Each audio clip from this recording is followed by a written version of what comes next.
My talk is about the Great Depression and how it affected Appleton. And I actually have kind of a couple prongs to it. One is some actual pictures of Appleton, and the other one is how it affected my mother's family and my father's family. And that part of the presentation I call the Tale of Two Cities. And you'll see why in a minute. Okay, so I want to talk a little bit about the Depression. And on Black Tuesday, October 29th, 1929, the crash started, and it started a run on the banks. And if people don't know what that means, younger people, that means everyone ran to the bank and got their money. And of course, I don't know if you understand this, but banks don't have all your money in the bank. So if there were 1,000 people wanting $1,000 each, there was probably only $20,000 in the bank. So whoever got there first got the money, the rest wasn't. And that forced a lot of banks to close, and it really hurt everybody. I mean, and obviously some people more than others. So the one thing that led from that is, you ever hear of people keeping their money in a sock or in a can or in a shoebox? It's because unless it got stolen, it would still be there. There wouldn't be a run on it. You wouldn't lose it. So that's where that came from. All right. When the Depression set in, the economy began to slow to a crawl and steadily got worse. From 1929 on into the 40s, actually, the Depression was hurting people. Money became scarce, jobs became even scarcer. Little was known, little by little, people began to run low on money and work. This meant great sacrifices, suffering for many people through no fault of their own. The following pictures show just how devastating the Great Depression was for the people in America and how they suffered and tried to cope with it. This is actually a picture, I don't know how you can see this, but this is a picture of a bank run.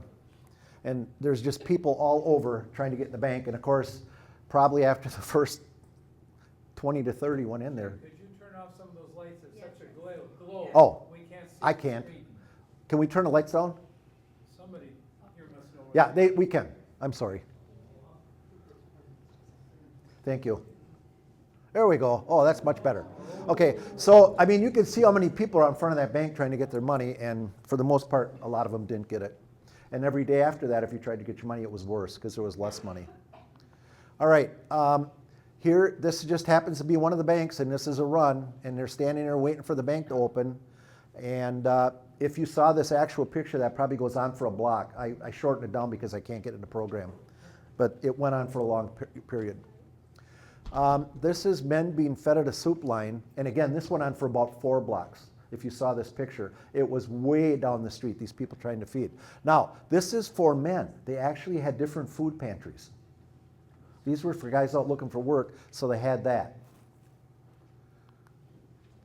This is Hooverville. And Hooverville got this name because President Hoover was president during this time, and he got blamed for the Depression, for things he did and did not do. Whether they were or were not his fault, he got credit for it. So they called this Hooverville because that's what the houses look like. And most of them are just handmade shacks. There's nothing much more than that. And if you look real close, there are no power lines in 3/4 of that area. So there was no power and no plumbing. That's not around here, is it? No. These are just national pictures. The first pictures I'm showing you are just of the Depression in the country. Now this is interesting. This says, I know 3 languages, or 3 trades, I speak 3 languages, I fought for 3 years, have 3 children, and no work for 3 months, but I only want 1 job. Now, with those credentials, how'd you like to be going up against this guy for a job? And he can't get one. Think how much worse it was for other people that had minimal skills or maybe not a lot of skills. Okay, these are children living on the street. These are out of our archives, out of National Archives, and they're just living on the street. There's nowhere for them to be, no one to take care of them, no one to feed them, and they go from day to day trying to get by. More qualified men looking for work. These guys have the qualifications, their age, what they're willing to do, and you might notice everyone in these pictures are wearing ties. They're all dressed in shirt and tie. That was common in that day, but they're also trying to make a good impression, trying to get a job. Here is this is called Shantytown. We had a Shantytown in Appleton, actually. This is not Appleton, but it's a Shantytown, and they're living in a box. I mean, it's just a box they put together.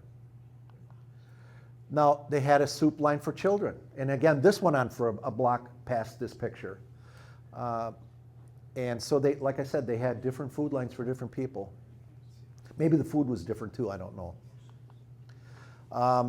Who'll help me get a job? I don't want charity. We're going to talk about that in a minute too. Notice he's wearing a coat and tie and hat. Now, this picture grabs my heart every time I see it. Where will our next meal come from? Look at the forlorn on that woman's face. You can see the agony of her wondering how she's going to feed those kids. And you know, look how they're tattered clothes and stuff. And this is just one of millions of people that went through this. Yep. Hoover Poor Farm Tobacco Fund. Hard times are still hoovering over us. A little bit of political humor. Not very funny, really, but you know, these kids had nothing either. Now, the other thing that happened simultaneously, the Depression wasn't bad enough. Then the Dust Bowl came. And this is a Model T that's buried almost up to the engine. And you know, can you imagine not only not having any money, but then the little crop you had being destroyed like this? It was hard times. And here you can see, you know, complete wagons under sand. That probably represents 3 or 4 feet of sand. And this is where the Dust Bowl came, mostly, down through South Dakota and Kansas and Oklahoma and Texas. They were affected the most. The dust came all the way across the country, but it wasn't as devastating. Okay, now I want to talk about Appleton and the Depression. Appleton was not isolated from the Depression, but the paper mills did help keep our economy moving and some people employed. Appleton was affected in many ways during the Depression. Many people lost their life savings by the bank closures and defaults. Others lost their jobs and means of supporting their families when companies closed. Some families even lost their house due to their inability to pay the mortgage. Appleton and the Depression continued. Food and clothing was not always readily available. Many children wore hand-me-downs and clothes from their siblings or relation. Movies, treats, sodas, toys, bicycles, and clothes were simply not something you even thought about having. People did things for themselves to save money. They were giving themselves haircuts or giving their kids the sugar bowl haircut, they called it. They would just put a bowl in their head and trim around it because they couldn't afford to go to a barber. Mothers made repairs to clothes that would last longer. Many women made clothes from old materials such as sackcloth. Home gardens were planted to provide food, and family farms provided many people with the needed food. That was a saving grace during the Depression, is people could still grow their own food. They had animals, and they could, you know, through family farms, they could survive. Many families suffered a great hardship during the Depression. Work was scarce for many to make ends meet. Some families did much better, but everybody lost something during the Depression, and the Great Depression was, if only thing you lost was peace of mind. My parents and grandparents were two families that were affected very differently by the Great Depression. In Appleton, there were two neighborhoods that were very poor. The houses were small and looked like shacks. Other houses had tar paper on them to keep out the weather. Yet other houses were only basement houses built underground because they could not afford to be built the second story. They got the foundation and put a cap on it and tarred it, and that was it. One of the areas was called Shantytown. It was located on Wisconsin Avenue between Grant Street, Richmond Street, and Summit Street and Wisconsin Avenue. And this was always called the poor side of town. My wife actually lived in Shantytown, but it wasn't Shantytown anymore when she lived there. And the house next to her actually was a house. Her house was built in, I think, right around 1948, so it was new. But the house next to it was a basement house. In fact, she joked that she and her friend, a guy we went to school with actually, would run on the roof and the dad would come out and holler to get off the house.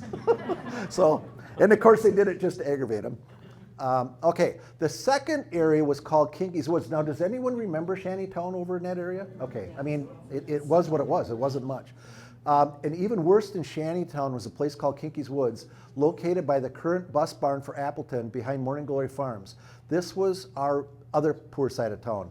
Both of these areas have since been rebuilt, and most of the shacks have been torn down, remodeled, or replaced with new houses. The following pictures show these two neighborhoods and what they look like.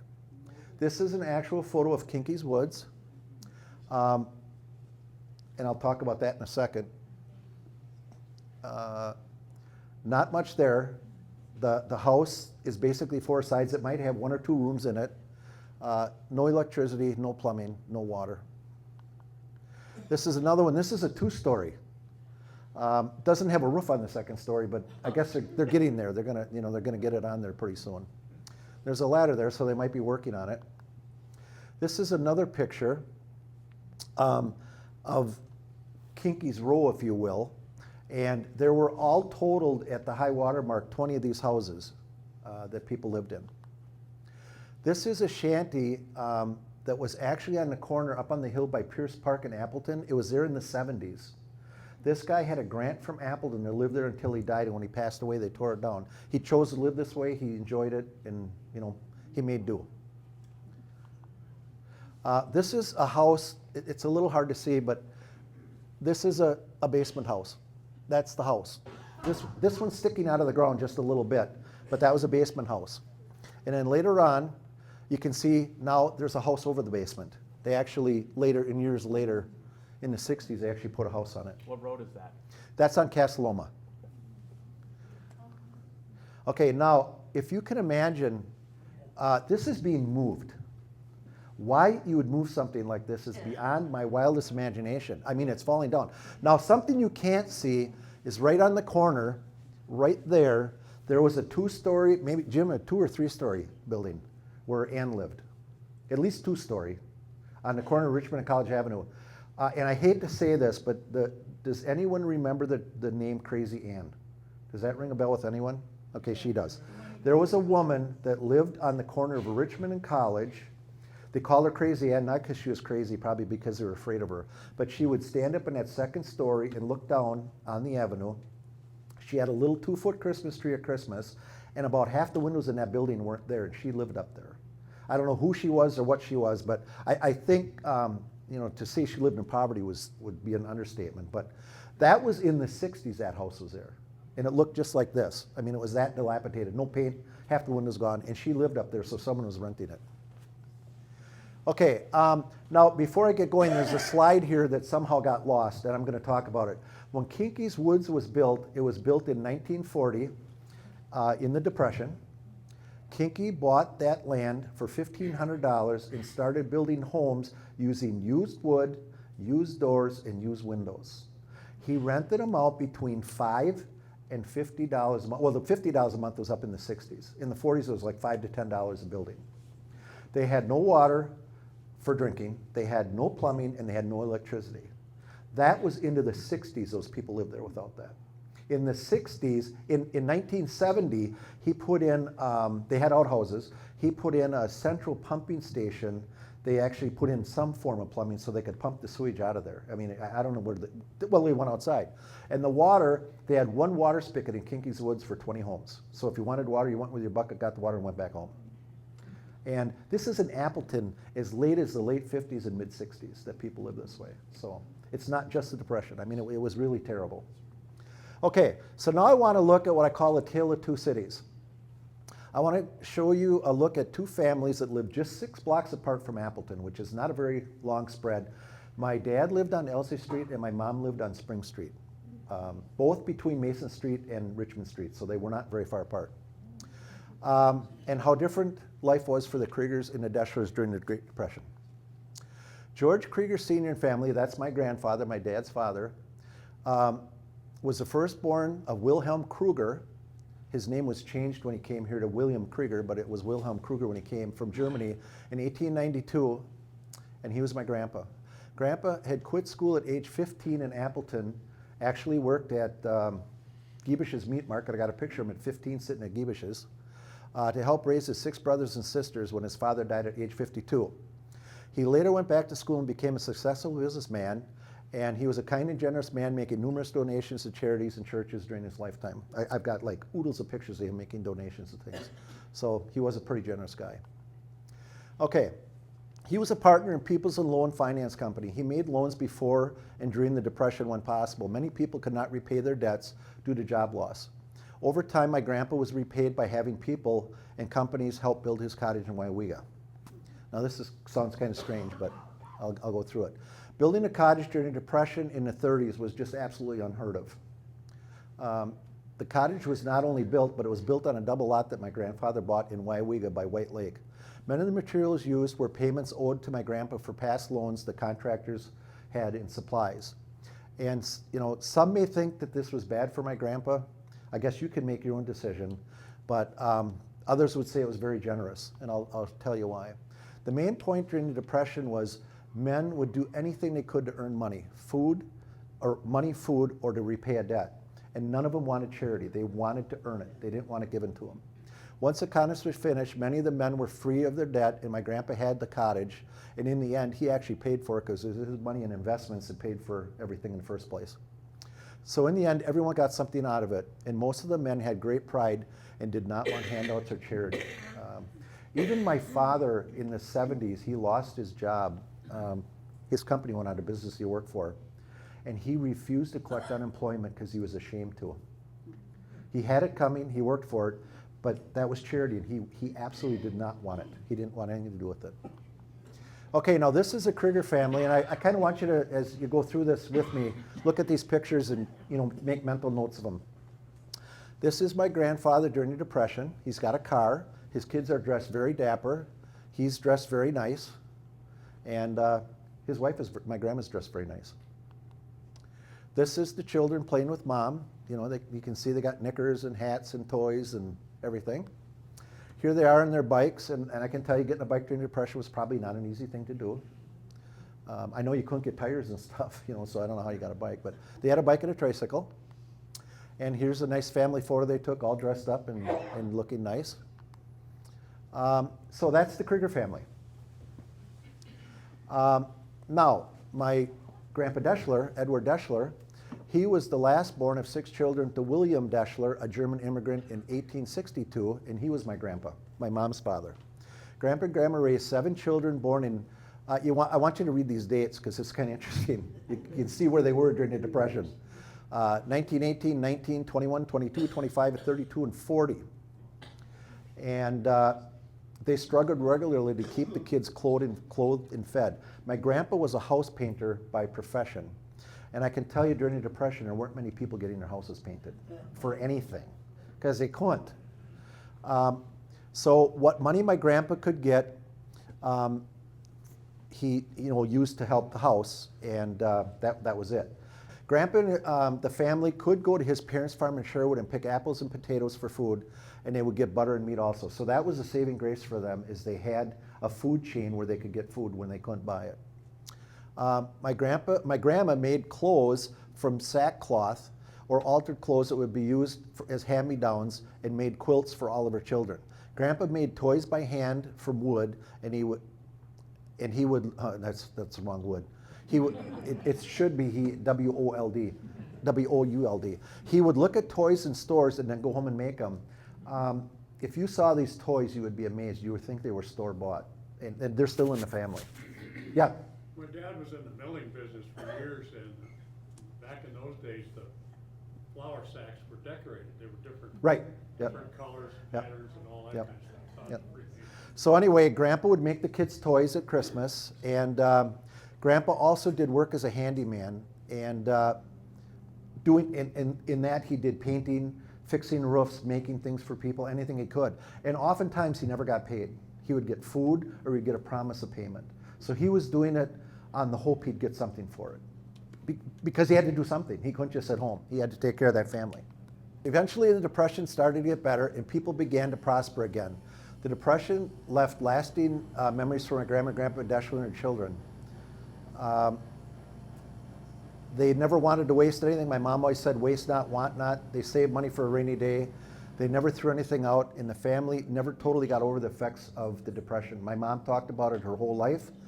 She acted like we lived in the Depression, and we could never waste anything. We didn't get a lot of things because she always absolutely had to have money in reserve, in case it ever happened again. Can you tell me the dates of the Depression?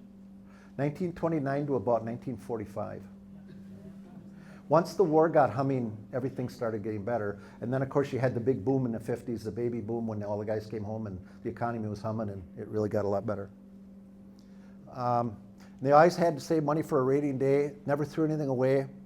And like I said, my mom never got over it. I mean, if the water ran for a second, she'd shut it off. You're wasting that water. You know that it's not free. And okay, so now I want to look at the Deschler family. This is my mom's family. I don't know if that looks any different to you. It's a bigger family. Grandpa has a tie on, but otherwise you can see how they looked. This is exactly the same time period. There's an up close. You can see the clothes. Not much. You can see the haircuts are all home done. And here, again, this is a dress-up picture, so the dresses might be a little bit fancier, but the hair is pretty much the same. This is my grandma and grandpa when they got married. You know, they were, I guess, farm people, you'd call them. Now, the good thing is this is my family, or my mom's family, in 1950. And by then, you know, the Depression had lost its grip, and some of these people went to school, and things were getting a lot better. But every one of those people has a story to tell about the Depression, how it affected them. For instance, my grandpa Krueger would drive to work in a Ford. My grandpa Desch would walk to work, he'd get someone to take the ladders to the job, and then he'd carry his supplies back and forth, because he never had a car. He didn't have a car until he was quite old. Okay, so in a comparison, what differences do you see in these two photos taken about the same year? Smiling. I think it's pretty stark. You know, Smiling and it's kind of the have and have not, is what I'd say. The Kruegers were very well dressed. They had a car. The Deschers were dressed much more plainly and had no car. The boys' hair were cut by a barber. The girls' hairs were cut by their mom. And again, if you look at the kids, it's the same thing.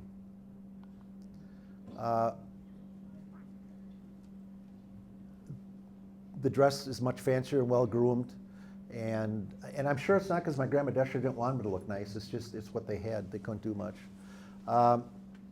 And it's obvious they are from two totally different families. But I think it's amazing they lived 6 blocks apart. You know, how much different the economy was in 6 blocks. And then, of course, if you say 2 miles, you could go for where my mom lived, which was still nice. She had a house, she had clothes, she had food, and go out to Kinky's Woods and live. Or go to Shantytown and live. So everyone, you know, has their scars from it. This is my 2 grandpa's businesses. The first one is my grandpa Krueger's business card. And the bottom one is my grandpa Deschler's business card, which looks really fancy. But the only thing that's his is this. This was given to him by the paint company he bought the paint from, and they would just print his name on it for him. So, you know, he didn't have to buy that, thank God. But I guess if you look at both of them, one guy's holding a can of paint, one holding a bag of money, it kind of tells the whole story. My parents, Lois and George Krueger, they're both gone now, but they met, my parents met after my dad returned from the war, and of all places at Lawrence University. My mom did get to go to Lawrence University, after all. And my dad went to Lawrence University. They were married and raised 7 children. And as children of depression, we were always heard that we had it good, that we should not waste anything, eat all our food, that we should work hard and save our money because we never know when we might need it. We had a very modest lifestyle because number 1, my dad didn't make a lot of money, and number 2, we had 7 kids. So my mom was a good Catholic woman. Now, this is kind of a cute picture. This is my mom and dad at the cottage in 1947 on their honeymoon.